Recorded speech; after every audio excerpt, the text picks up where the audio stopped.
వద్దురా వాడిని చంపద్దు, వాడెంతైనా మన ఫ్రెండేరా. ఇంతకు ఆ రోజు ఏం జరిగిందో నీకు తెలుసా? రే తరుణ్, మన ఫ్రెండ్షిప్ కోసం రమ్యాను వదులుకోలేవారా?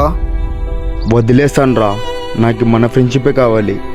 థూ, నీలాంటి వాళ్ళ వల్లేరా ఫ్రెండ్స్ అంతా విడిపోయేది. ఫ్రెండ్షిప్ లో ఒక్క నెగటివ్ నా కొడుకుంటే చాలు, అద్దో ఇలాగే సంక నాకిపోతారు. నాకున్న ఒకే ఒక ఫ్రెండ్ రా వాడు. చిన్నప్పటి నుండి మనం ఎంత మంచిగా ఉండేవాళ్ళం రా, కానీ ఆ చెత్త నా కొడుకుల మాటలు విని వాడిని నమ్మించి చంపావు కదరా. రే సారీ రా,